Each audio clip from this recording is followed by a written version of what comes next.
کامیابیاں حاصل کرتے رہے. پھر بجارانی فیملی، کھوسو فیملی، شفیق کھوسو صاحب بھی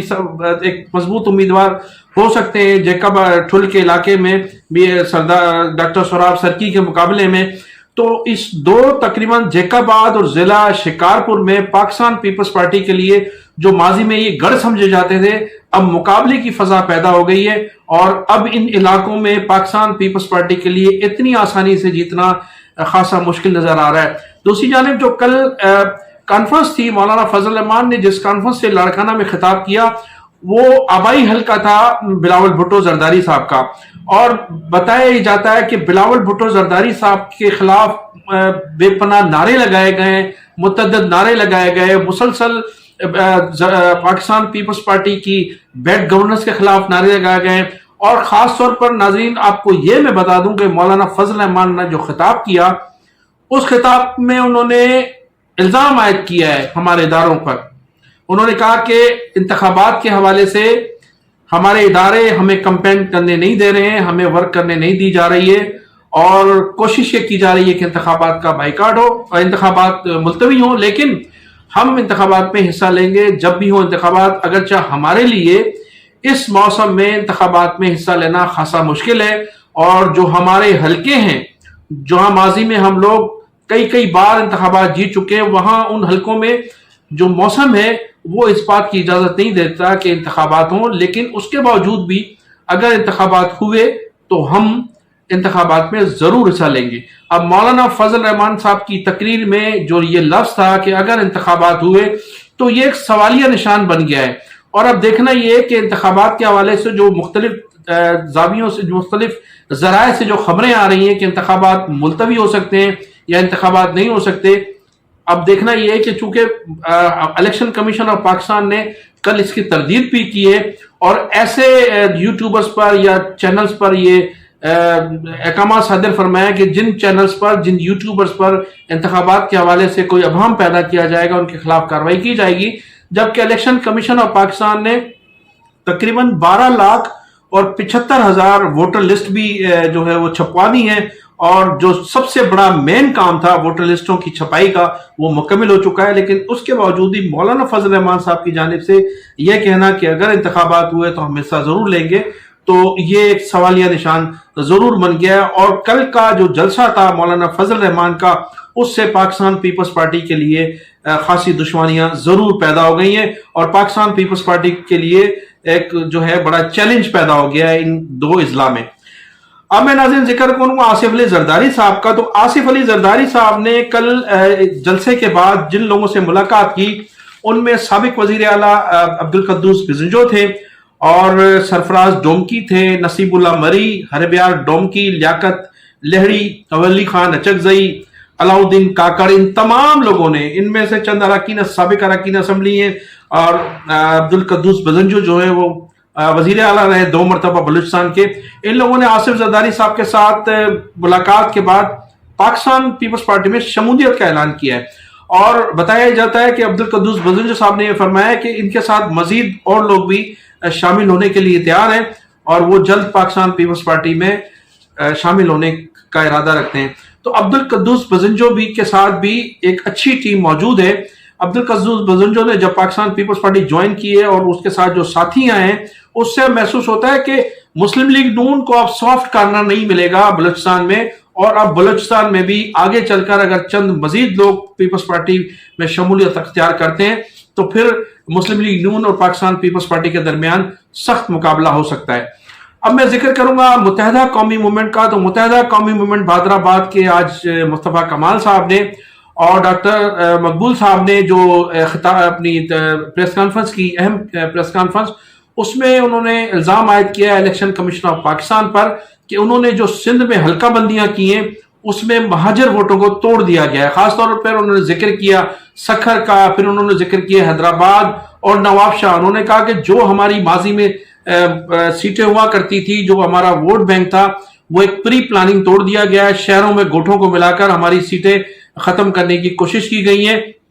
اچھا، اس پریس کانفرنس میں آپ کو بتاتا چلوں ناظرین، ایک طرف تو مصطفیٰ کمال جب یہ پریس کانفرنس کر رہے تھے تو انہوں نے کہا کہ ہم ہر حال میں انتخابات میں، ابھی ذکر نہیں ہوا تھا انتخابات کا، اور وہ یہی الزام عائد کر رہے تھے کہ جو چوہان صاحب ہے صوبائی الیکشن کمشنر، انہوں نے متحدہ قومی موومنٹ کے خلاف سازش کی ہے، اور صوبائی الیکشن کمشنر جو ہیں پاکستان پیپلز پارٹی کے کارکن ہیں، انہیں ماضی میں پاکستان پیپلز پارٹی نے نوکری دی تھی اور پھر یہ آج الیکشن کمشنر ہیں، تو یہ پیپلز پارٹی کے ورکر کی حیثیت سے کام کر رہے ہیں۔ انہوں نے صوبائی حکومت پر بھی الزام عائد کیا اور صوبائی وزراء پر بھی انہوں نے الزام عائد کیا کہ وہ بھی پاکستان پیپلز پارٹی کی بی ٹیم کا کردار ادا کر رہے ہیں۔ تو اس کے باوجود بھی ہم انتخابات میں حصہ لیں گے۔ دوسری جانب جب ڈاکٹر خالد مقبول صدیقی نے اپنی تقریر کا آغاز کیا، اپنی پریس کانفرنس کا آغاز کیا، تو انہوں نے ایک دو لفظوں میں جو کوئی کہنا چاہ رہے تھے کہ ہم ان حالات میں انتخابات میں حصہ نہیں لیں گے، تو فوری طور پر مصطفیٰ کمال صاحب نے انہیں اشارہ کیا، انہیں کونی ماری، اور پھر ڈاکٹر خالد مقبول صاحب نے فوری طور پر کہا کہ ہم ہر حال میں انتخابات میں حصہ لیں گے، اور اپنی تمام شکایتیں، تمام تحفظات وفاقی حکومت کو ہم نے پہنچا دی ہیں، تمام چیزیں ہم نے ان تک پہنچا دی ہیں کہ کس طرح سے ہمارے ساتھ زیادتیاں کی جا رہی ہیں۔ اور اس کے علاوہ ناظرین آپ کو یہ بھی بتاتے چلوں کہ مسلم لیگ نون کے جناب خواجہ صاحب اور خواجہ سعد رفیق اور متحدہ قومی موومنٹ بہادرآباد کے درمیان گزشتہ روز رابطے ہوئے تھے، اور اس رابطے کے بعد جناب مصطفیٰ کمال صاحب نے مسلم لیگ نون کی جانب سے مریم نواز اور شہباز شریف کو کراچی کے کسی بھی انتخابی حلقے سے انتخابات میں حصہ لینے کی دعوت دی ہے، اور مسلم لیگ نون کی قیادت کو یہ باور کرایا ہے کہ وہ دونوں جس انتخابی حلقے سے بھی انتخاب لڑنا چاہیں، متحدہ قومی موومنٹ ان کے مقابلے میں اپنا امیدوار کھڑا نہیں کرے گی۔ تو ایک طرف تو یہ خدشات ہیں، دوسری جانب انہوں نے اپنی جو کراچی کی جو نشست ہیں، انہوں نے کہا کہ کسی بھی نشست سے یہ انتخابات میں حصہ لے سکتے ہیں، ہم ان کے مقابلے میں کوئی امیدوار کھڑا نہیں کریں گے، بلکہ ہم ان کو بھرپور سپورٹ بھی کریں گے۔ ناظرین، متحدہ قومی موومنٹ بہادرآباد کے رہنماؤں کی جانب سے آج کی جانے والی پریس کانفرنس کے بعد سیاسی قبیلوں سے تعلق رکھنے والے بعض افراد کا خیال ہے کہ متحدہ قومی موومنٹ بہادرآباد حالات اور واقعات کو دیکھتے ہوئے ممکن ہو کہ آخر میں انتخابات سے راہ فرار اختیار کرے، لیکن اندرونی ذرائع کا یہ کہنا ہے کہ متحدہ قومی موومنٹ بہادرآباد ہر حال میں انتخابات میں حصہ لینے کا ارادہ رکھتی ہے، کیونکہ مسلم لیگ نون نے انہیں بھرپور یقین دہانی کرائی ہے کہ ان کی شکایتوں کا ازالہ بھی کیا جائے گا، اور ان کی مرضی و منشا کے مطابق ان کو سہولیات فراہم کی جائیں گی۔ پھر یہ بھی کہا جاتا ہے کہ چونکہ مسلم لیگ نون کے ساتھ ان کا انتخابی اتحاد ہے، اور اس کے علاوہ جو جے یو آئی جو جس پیمانے پر اپنی تنظیم سازی کر رہی ہے سندھ میں، اور جن لوگوں کو انہوں نے جے یو آئی میں جوائن کرائی ہے، اس کے علاوہ جے ڈی اے نے جس طریقے سے منظم طریقے سے وہ آگے بڑھتے جا رہے ہیں، تو متحدہ قومی موومنٹ جو ہے وہ انتخابات کا بائیکاٹ نہیں کرے گی۔ اس کے علاوہ ناظرین آپ کو آج یہ بھی بتاتا چلوں کہ ایک طرف تو جے یو آئی میں بہت سے سیاسی شخصیات نے شمولیت اختیار کی ہے، تو آج حضرت پیر پگاڑا صاحب سے جو فنکشنل مسلم لیگ کے سربراہ ہیں، سابق وزیر اعلیٰ ڈاکٹر غلام ارباب رحیم نے بھی ملاقات کی ہے۔ اگرچہ اس سے قبل ان کے بیٹے نے انہیں ان کے حلقے میں جا کر ایک جلسے عام سے خطاب کے دوران مسلم لیگ فنکشنل میں شامل ہونے کی دعوت دی تھی، شمولیت کے لیے ان سے کہا گیا تھا، ان سے ریکویسٹ کی گئی تھی، لیکن آج کنگری ہاؤس کے ذرائع نے یہ بتایا ہے کہ انہوں نے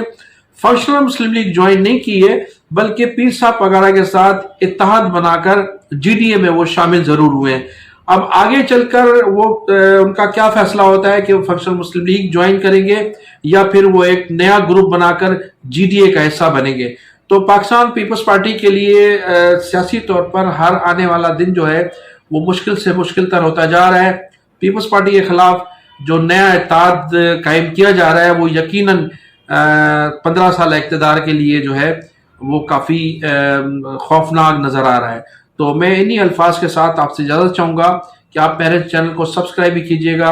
کمنٹ سیکشن میں جا کر اپنی قیمتی رائے کا اظہار ضرور کیجیے گا۔ پاکستان زندہ باد۔